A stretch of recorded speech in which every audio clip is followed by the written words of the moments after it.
양성 돌발성 두위현훈이라고 그 줄이면 이석이라고 한다고 그러더라고요.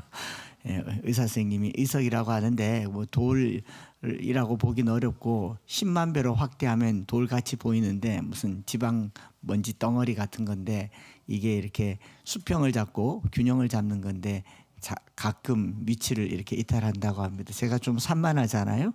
산만하다 보니까 그 주위에 있는 것들도 조금 산만해서 약도 먹고 잘 쉬고 있습니다. 다만 조금 집중이 덜 돼서 제가 잘하는 게 집중인데 말씀을 이렇게 준비하는데 집중이 잘 안 돼서 오늘은 망했다 이렇게 생각합니다.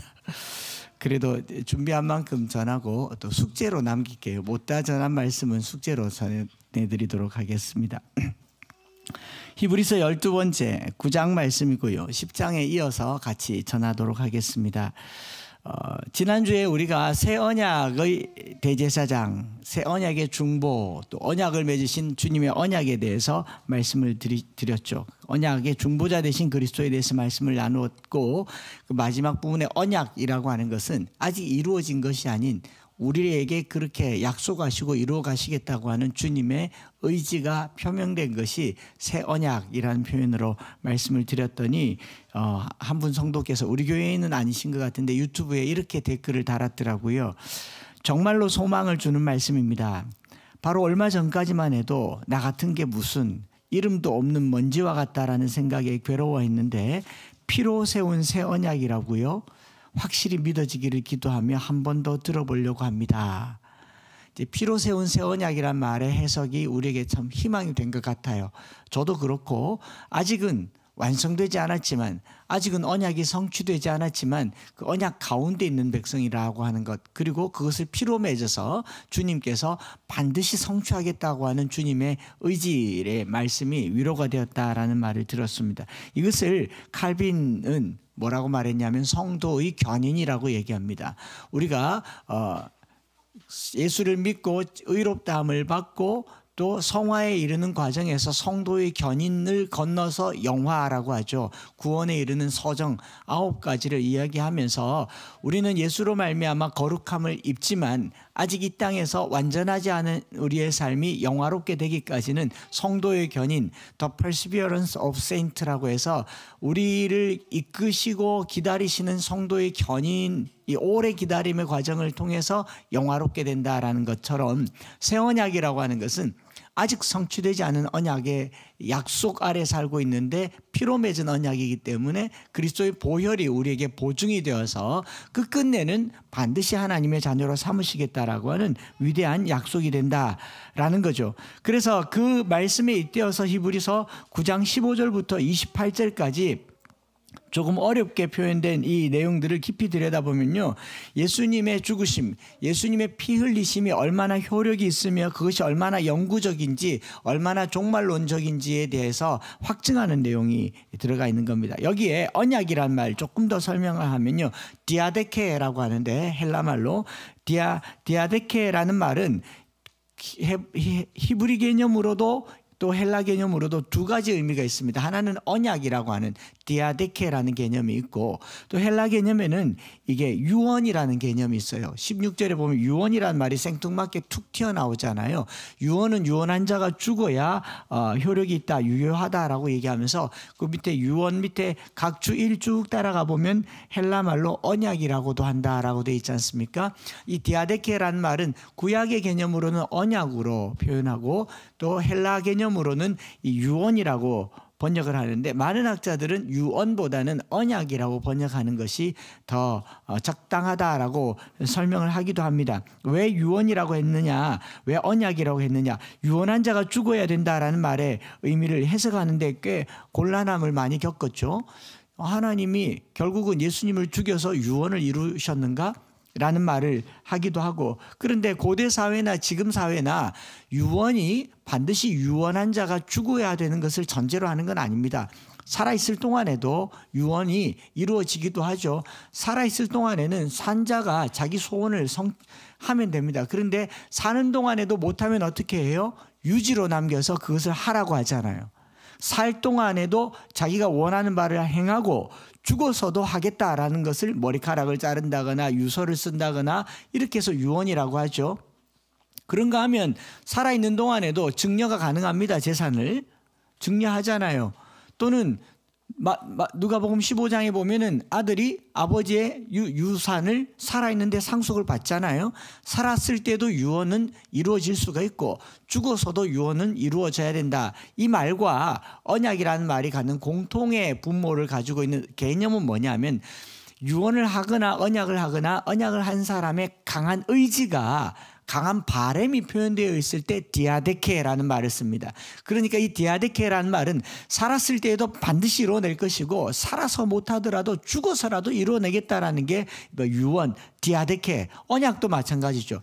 내 생명을 걸거라도 이 언약을 지키겠다라고 하는 약속을 한 자의 강한 의지와 바램이 포함되어 있는 것을 디아데케라고 얘기하는 겁니다. 이걸 예수님에게 적용시켜 보면요, 예수님께서 우리를 위해서 죽으셨다라는 말은 그냥 죽음이라고 하는 단회적인 사건으로 끝난 게 아니라 자기의 전 존재, 자기의 전 생명을 걸고서라도 우리와 하나님 사이에 중보자가 되어서 화목하게 하겠다라고 하는 주님의 의지가 담겨 있다. 그래서 유언이라고도 하고 또 언약이라고도 하는 것인 것이죠.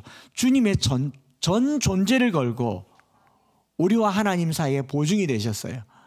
우리가 예수님이 그냥 한 번 죽은 사건으로 끝났다, 이런 단순한 사건이 아니에요. 처참하게 죽었다라는 사건이 아니고 자기 생명을 걸고 우리와 하나님 사이에 중보의 보증이 되었다. 그래서 유지로 남길 만큼 우리를 구원하시겠다라는 주님의 강력한 의지의 표명이 바로 유언, 디아데케라는 겁니다. 그럼 우리는 뭘 하면 되느냐 하면요, 이 예수를 바라면 돼요. 바라보기만 하면 돼. 그게 28절에 오늘 우리 제목인데, 자기를 바라는 자들에게 두 번째 나타나시리라. 자기를 바란다. 이 아펙데코마이라고 하는 헬라 말의 의미는 이 looking forward eagerly, 간절하게 뭘 바라보는 거예요. 왜냐하면 주님이 그렇게 약속하셨다라는 것을 간절하게 믿고 바라보는 것. 이것을 히브리서 11장에는 뭐라고 얘기합니까? 믿음은 바라는 것들의 실상이요, 바라보는 게 믿음이라는 거예요. 우리가 뭐 하는 게 없고 할 필요가 없다는 게 바로 이런 거라는 거죠.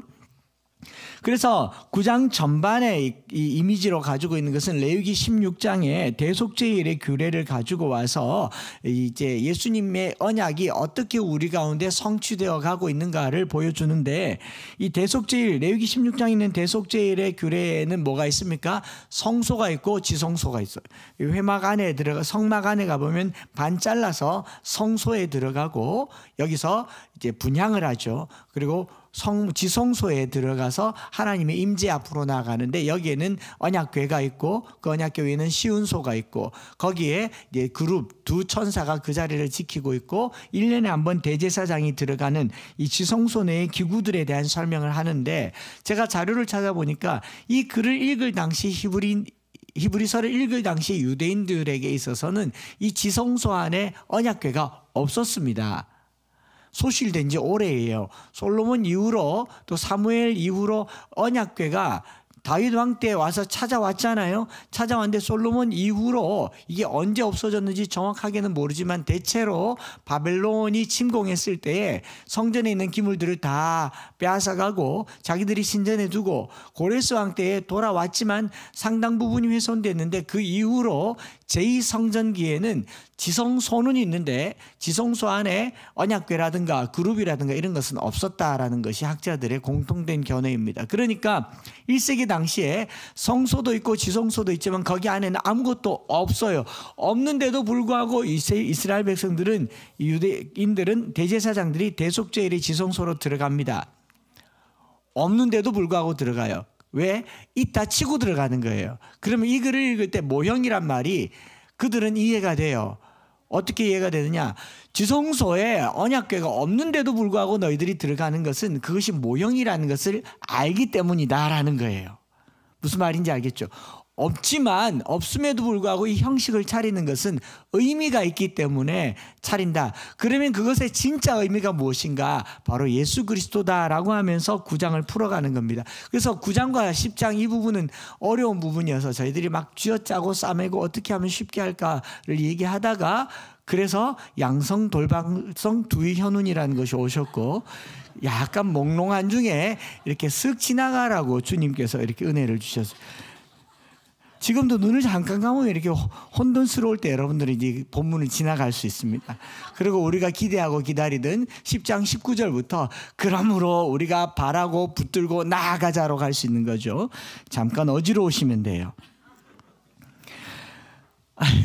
아무튼 1세기 당시에도 이 의식은 상당히 축소되었고 상징화되어 있었다라는 것을 말하면서요, 1년에 한 번 대속죄일에 들어가서 시운자 위에 향을 피우고 그 위에 속죄제물에 피를 뿌리는 이 행위가 상징이라는 것을 그들도 알고 있고, 그렇기 때문에 그 상징적인 내용의 의미만을 찾아가는 겁니다. 의미가 뭐냐? 대속죄일 1년에 한 번이고 대제사장이 한 번 들어가고 매년 반복해야 된다.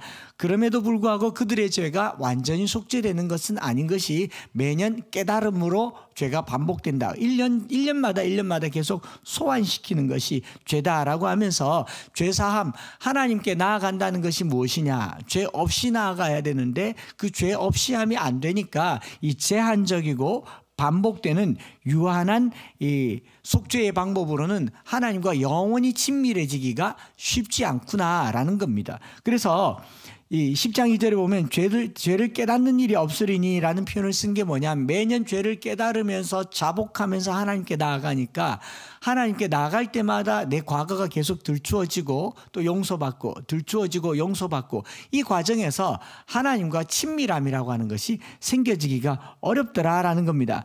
그리고 이 외형적인 정결함 정도밖에 될 수 없음을 뭐라고 얘기하냐면 9장 9절에 양심에까지는 깨끗하게 못한다. 또 13절에도 양심이라는 단어를 쓰고 있지, 13장 18절에도 양심이라는 표현을 쓰고 있지 않습니까? 14절에 양심을 이라는 표현을 반복해서 쓰는 이유가 뭐냐면 구약시대의 대속죄일의 제사의 방법으로는 이 영원히 해결될 수 없는 문제를 가지고 있더라라는 겁니다.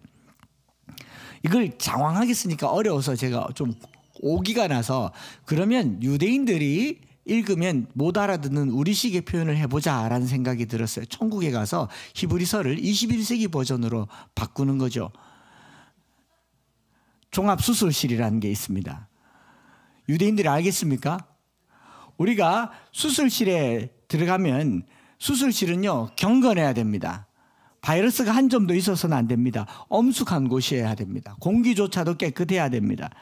그리고 병균을 다 소독을 하고 정결을 유지하며 정한 수술의 날짜에 의사가 들어가고 수술 도구들은 살균 처리되어 있고 수술 중에는 관계자 외 출입 금지입니다. 유대인들은 이 말을 알아들을까요? 2000년 전에 유대인들이 굉장히 고민할 거죠. 저거 무슨 말이야? 수술실은 뭐지? 병균 살균은 무슨 말이지? 막 이렇게 고민할 거예요. 약 올랐습니다. 누가 들어갈 수 있습니까? 수술실에는 의사, 집도의와 간호사들, 그리고 마스크를 쓰고 깨끗한 옷을 입고 덧신을 신고 장갑을 끼고 소독을 하고 그렇게 들어갈 수 있습니다. 그리고 집도의 외에는 또 누가 들어갈 수 있습니까? 수술하지 않으면 죽을 수밖에 없는 죄인이 아니라 환자가 들어가겠죠. 이런 설명을 막 히브리서 9장에 넣고 싶었어요. 유대인들 못 알아먹게.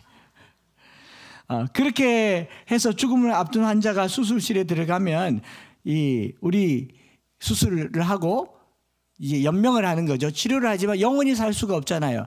그런데 예수 그리스도께서 자신의 혈청으로 자기가 수술대 위에 올라서 자기의 흘린 피로 만든 치료제를 개발해서 더 이상 수술로 치료할 필요가 없는 치료제 약이 나왔다. 그럼 이 수술실은 필요합니까? 안 필요합니까? 필요가 없잖아요. 그렇죠? 병원에서 뭐 의료 수가 올리려고 수술하는 거 아니라면 치료제가 나왔는데 수술할 필요가 없잖아요. 그러면서 수술 없이 치료가 가능하게 되면 이 수술실은 어떻게 되느냐? 용도가 파기되어서 소형 필요가 없는 곳이 되었다를 이제 1세기 표현으로 하면 성소의 휘장이 찢어졌다 이 말이에요. 그래 그 찢어진 지성소로 나 들어가서 하나님을 만난다라는 말이 아니라 거기가 의미가 없어졌다라는 말이에요.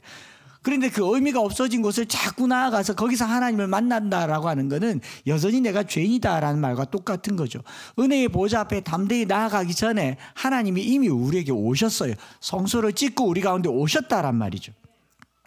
지성소는 더 이상 병을 고치고 죄를 씻는 수술실과 같은 곳이 아니라는 말입니다.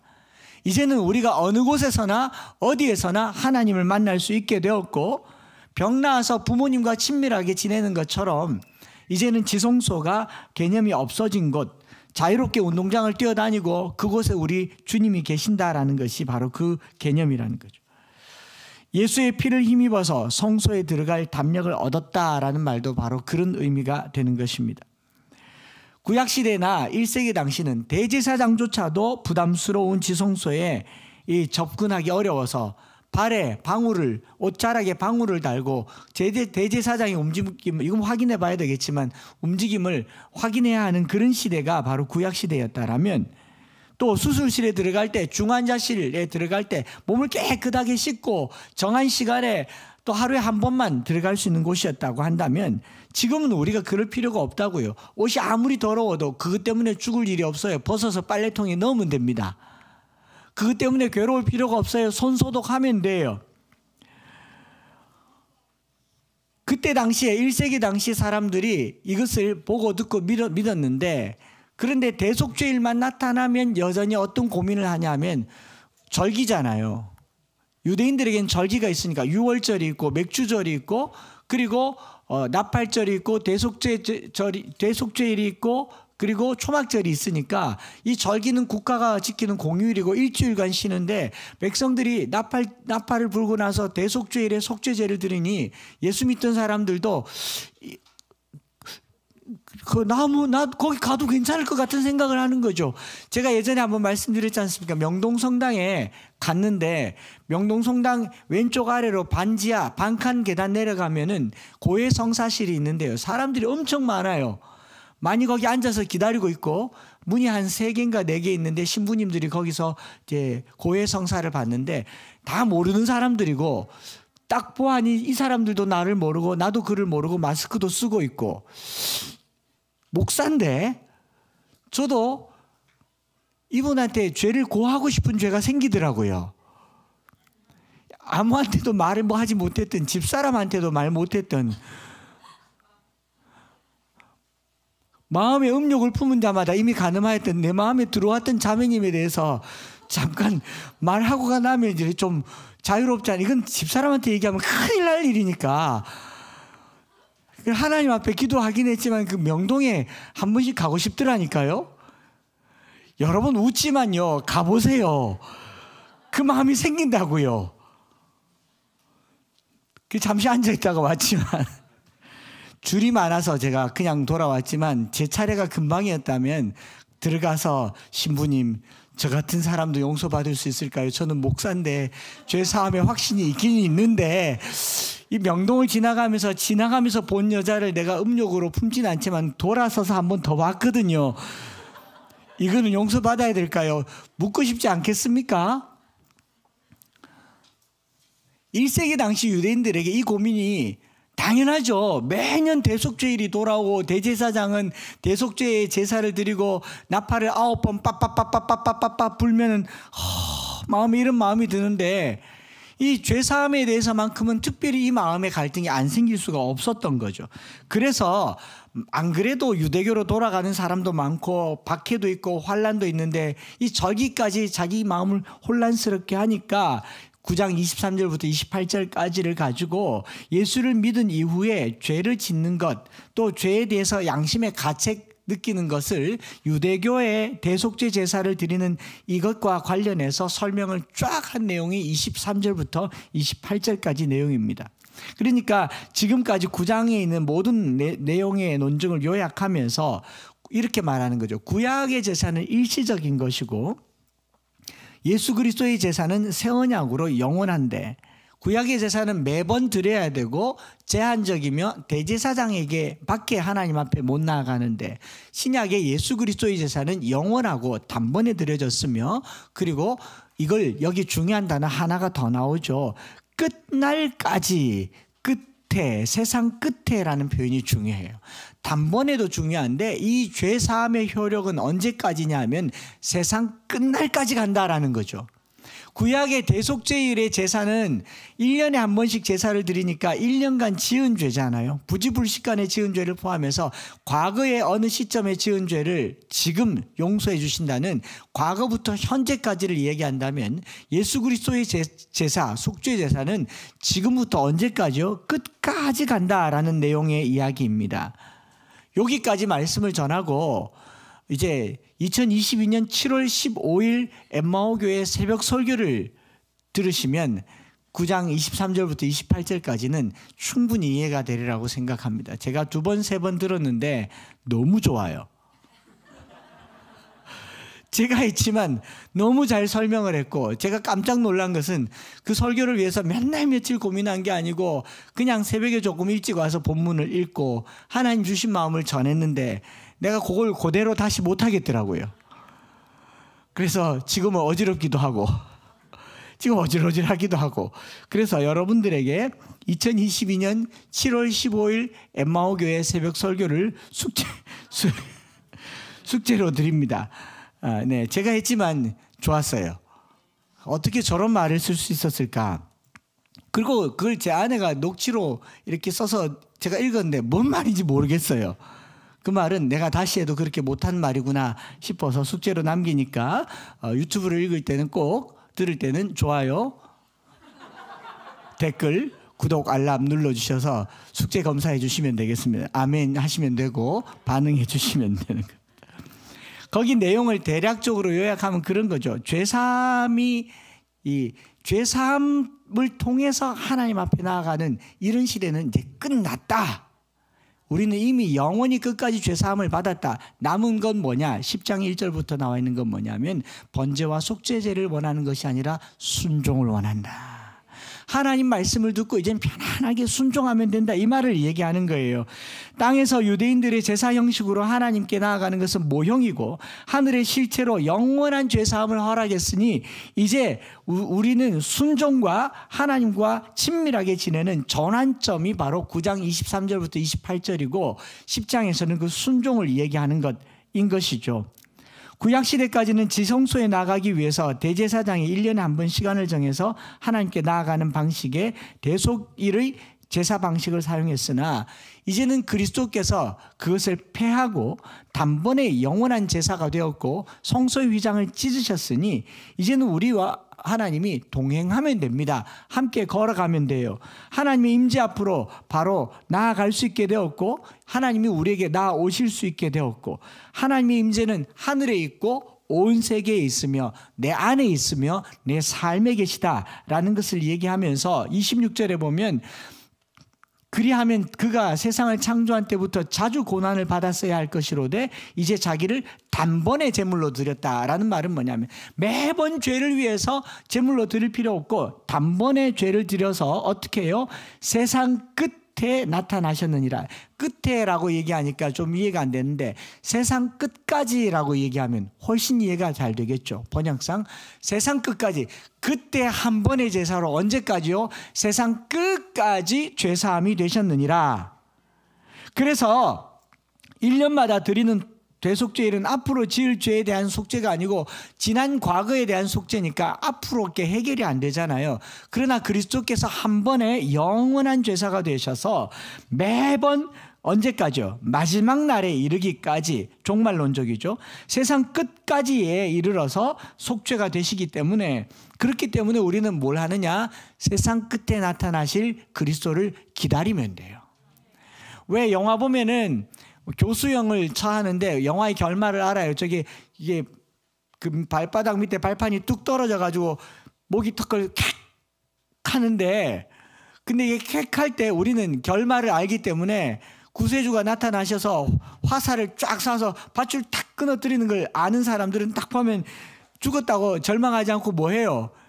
기다려요. 저거 끊어질 때까지. 근데 좀 늦게 나타나는 거야. 숨이 막 거의 멎을 지경까지 나타나도 뭐 해요? 우리는 왜 안 나오노? 왜 안 나오노? 빨리 나와서 화살 쏴야지. 빨리 쏴라. 이거 기다린단 말이에요.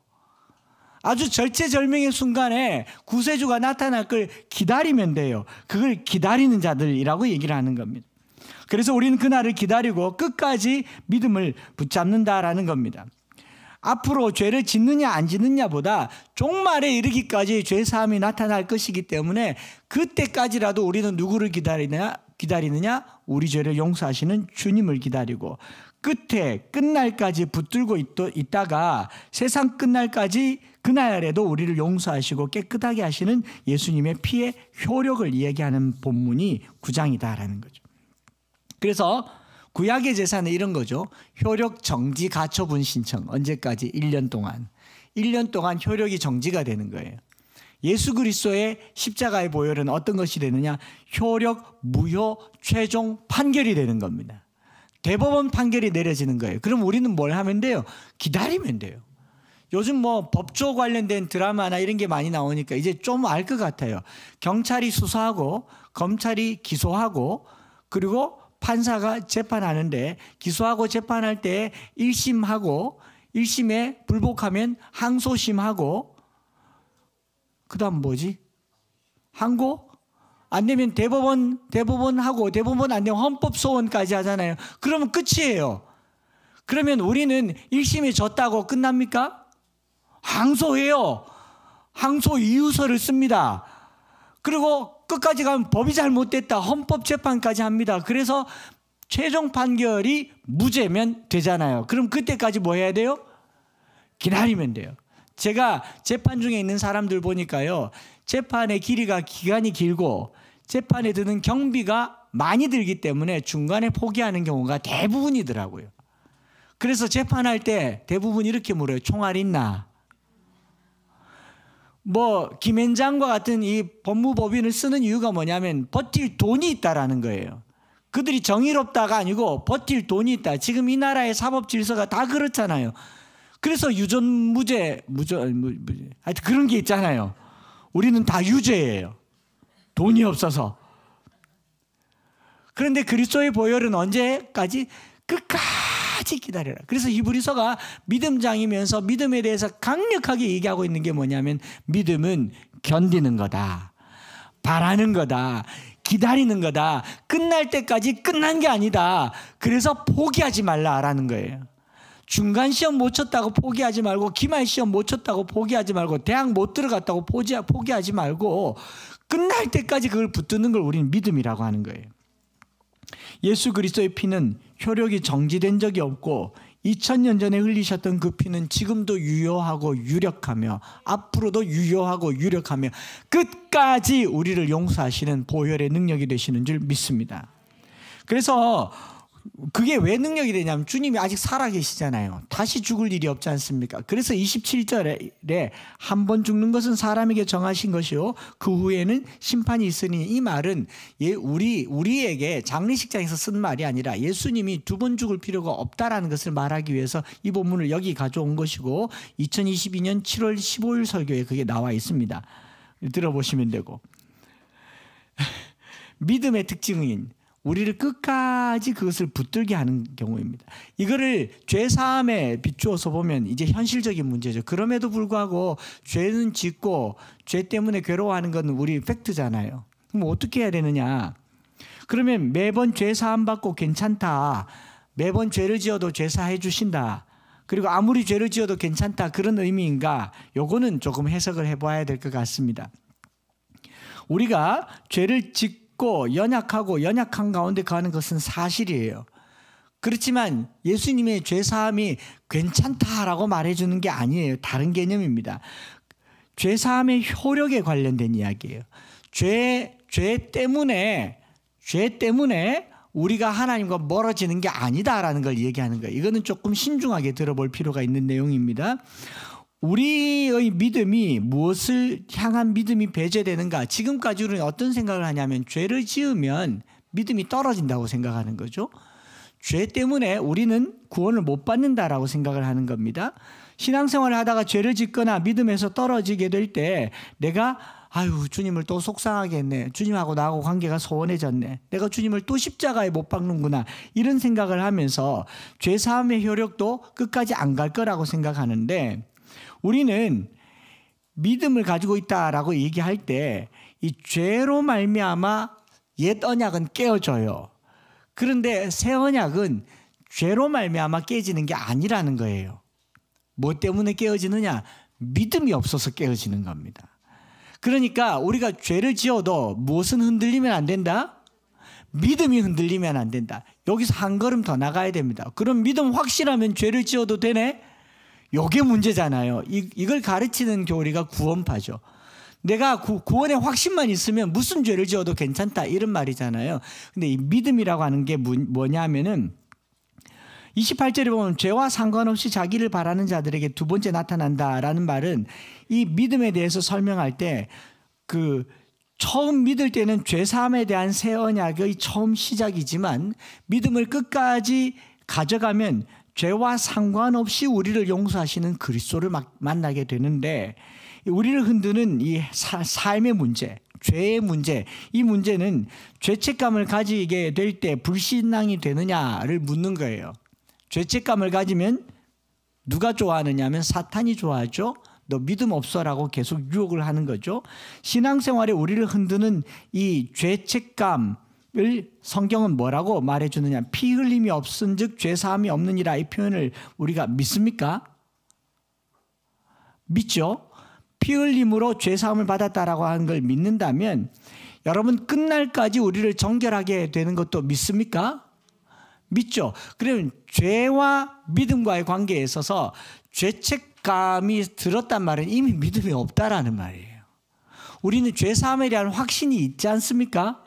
그러면 이 믿음이 우리를 어떻게 끌고 가느냐? 믿음이 있다면 죄를 용서해 주시는 데 대한 확신도 가져가시기 바랍니다. 약 하나를 먹으면서 이 약 먹으면 병 낫는다라는 믿음을 가지고 먹는 사람과 믿음 없이 먹는 사람도 약의 효력은 똑같겠죠. 심리적으로 영향을 받겠습니까? 상관이 없잖아요. 그리스도의 피가 우리를 깨끗하게 한다라고 하는 이건 팩트예요. 그런데 이 믿음이 없으면요, 이 약을 안 먹게 된단 말이죠. 믿음이라고 하는 것은 내가 죄사함의 확신 가운데 있다는 것을 받아들인다라는 말입니다. 믿음이 있다면 사함에 대한 확신도 확신을 가지고 하나님께 나아가는 건데, 잘 들으셔야 됩니다. 죄사함의 목적은요, 죄 안 짓고 사는 게 아니고 죄 문제를 잘 해결하라라고 하는 것이 바로 믿음의 결과입니다.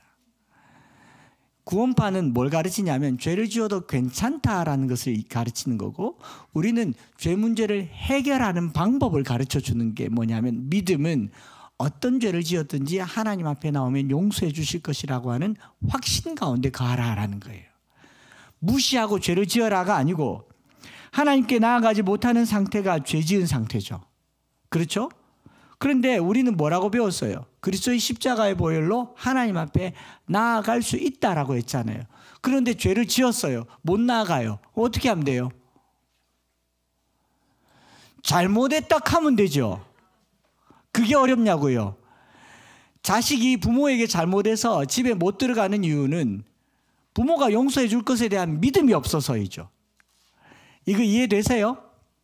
믿음이 왜 중요하냐 하면은, 죄 문제를 해결하는데 믿음이 정말 중요한 이유는 용서해 주시는 하나님을 믿기 때문에 죄 문제도 해결된다라는 것이 믿음의 결말입니다.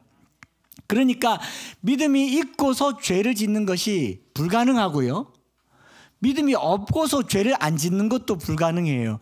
믿음이 있단 말은 죄를 안 짓거나 지은 죄를 해결하고 하나님께 나아갈 수 있는 확신을 갖는 사람을 바로 믿음 있는 사람이라고 얘기합니다. 이해가 되세요? 내 죄가 여기서 용서받을 수 있는 확신이 없으면 여러분 신앙을 버리시는 게 맞습니다. 주님 앞에 나오는 이유는요, 주님이 우리를 용서하실 것이라는 확신이 있기 때문이죠. 여러분 죄 지을 수 있습니다. 낙오할 수 있고요, 실패할 수 있습니다. 지금 히브리서에 있는 이 독자들이 다 그랬을 겁니다. 그걸로 말미암아 얻게 되는 하나님과의 서운함이라는 게 있을 수 있겠죠. 구약시대 때는 지성소가 있어서 휘장으로 딱 막혀져 있어서 1년에 한 번을 기다렸다가 마치 그 베데스다에 물이 동할 때를 기다린 것 같이 기다렸다가 죄사함을 받아야 되겠지만 이제 찢어버렸습니다. 언제든지 나아가서 언제든지 하나님의 이름을 부르고 미안해요. 이건 너무 뻔뻔하네요. 미안해요. 이 정도만 해도 하나님께서는 자비하심으로 용서하실 수 있도록 그 길을 열어두셨어요. 믿음으로 회복시키고 하나님과 새롭게 동행하고 기꺼이 하나님과 함께 하는 삶을 사는 것, 이것을 죄사함이라고 얘기합니다. 우리는 죄를 짓지만 죄를 용서하시는 하나님을 믿으시기 바랍니다. 그래야 죄와 멀어져요. 이제 정리를 하면 이렇죠. 예수를 믿었습니다. 죄사함의 확신도 가졌습니다. 그런데도 죄를 지어요. 그런데 이 죄 지은 것 때문에 믿음이 흔들린다는 거죠. 이 히브리서 기자는 뭐라고 얘기하냐면 죄를 짓는 것은 믿음을 흔드는 게 아니라 죄를 짓는 것은 믿음으로 우리를 용서하시는 예수님을 믿음으로 죄 문제를 해결하는 더 큰 도구가 된다라는 말이에요. 그래서 죄 짓는 것을 두려워하지 마시고 해결하려고 하시라 이 말입니다. 병만 걸리면 하는 말이 사람들이 죽어야 된다고 얘기합니다. 근데 진짜 죽으려고 하면 죽기를 제일 조금 전에도 요 찬양팀 나이도 젊은 것들이 와가지고 아이고 죽고 싶다. 죽어봐야 알겠구만. 뭐 조금만 해도 죽겠다 그래요. 조금만 이빨 아파도 죽겠다 그래요. 우리 주님이 얼마나 속상해 하시는지 아십니까? 고치면 되죠. 끝까지 끝하면 되죠. 새로 하면 되고 F 맞으면 되고 내년에 졸업하면 되고 재수하면 되죠. 뭐 하나 잘못했다고 자꾸 죽겠다고 하는 게 그게 죄의 결과예요. 그런데 주님은 그 죄 지은 인생들에게 계속 괜찮아, 기회가 있어, 언제까지, 끝까지, 끝날 때까지는 끝난 게 아니야, 믿음을 가져, 괜찮아 라고 얘기하잖아요. 그러니까 죄를 지었다고 고민하지 말고요, 또 그것 때문에 고민하지 마시고 주님 앞에 끝까지 믿음을 붙들어라 라고 얘기하는 거죠. 그게 10장 1절부터 18절에 시편 40편을 가지고 와서 얘기하는 거예요. 제사와 예물을 원하지 아니하시고 오직 나를 위하여 한 몸을 예비하셨도다. 여기 한 몸을 예비하셨다라는 말은 70인역 번역이고 마소라 번역에는 들을 귀를 허락하셨다라고 얘기하시면서 뭐라고 하냐면 순종이라는 표현을 쓰고 있습니다. 오늘 우리가 용서함을 받았으면요, 뭘 하면 되느냐? 주님 음성을 들으십시다. 주님이 내게 귀를 탁 닫고 자기 입을 딱 닫고 이놈의 자식 그러는 게 아니라 이리 와 괜찮아 손에 때 묻혀가지고 집에 가면 부모님이 씻어주지 때립니까? 저희 집사람 같은 줄 아세요? 농담인 것도 아시죠? 옷 더럽게 갔다고 두들겨 맞습니까? 빨래로 빨면 되죠. 구약의 율법은 이제 결론이죠. 구약의 율법은 우리가 순장 모임하면서 그렇게 얘기했어요. 구약의 율법은 이제 신장에 문제가 있어서 그 신장을 이식을 해야 되는데 이식을 할 신장이 아직 안 나타나서 신장이 나타날 때까지는 뭐 해야 됩니까? 살아야 되죠. 그래서 일주일에 한 번씩 병원 가서 투석을 하는 거예요. 1년에 한 번씩 대제사장 속죄제를 드리는 거. 언제까지요? 신장을 이식할 때까지. 신약의 예수 그리스도께서 오셔서 예수 그리스도의 신장으로 우리를 이식해 주셨어요. 이제 우리는 투석할 필요가 없습니다. 투석할 필요는 없지만 이 신장을 가진 사람은 다시 신장이 망가지지 않도록 뭐 해야 돼요? 그분의 음성을 듣고 순종하고 따르면 돼요. 건강체가 된 겁니다. 구약은 시간을 끌어주는 약이고요, 신약은 병을 고쳐주는 신약입니다. 새로운 약, 그리스도의 보혈이 되는 것이죠. 더 좋은 치료제가 나타났기 때문에 이제는 구약의 제사가 필요 없게 됐다. 그렇다고 구약이 폐지되는 건 아니겠죠. 구약의 정신은 남아있어요. 어떻게 해요? 거룩하고 정결하게 의롭게 사는 것. 이제 저와 여러분들이 이제 비로소 10장을 넘어서 10장 19절로 들어가게 됐습니다. 이석증을 앓고 이제 돌이 제자리를 찾아서 들어가는데 오늘 한 단어를 기억합시다. 끝까지 우리를 포기하지 않으시는 분이 주님이십니다. 내가 어떤 상태가 됐든지 주님은 끝까지 내 죄사함의 보증이 됩니다. 내가 뭘 좀 잘못했다고 니 나가, 넌 끊어가 아니라 책에 기록된 대로 우리를 끝까지 붙드십니다. 단번에 끝까지 생명이 되신 우리 주님께 이 찬양으로 영광을 돌리기를 원하는데, 가사에 이런 노래가 있더라고요. 노하기를 더디하시는 주, 그의 크신 사랑 넘치네. 주의 선하심 내가 노래하리, 수많은 이유로 나 노래해.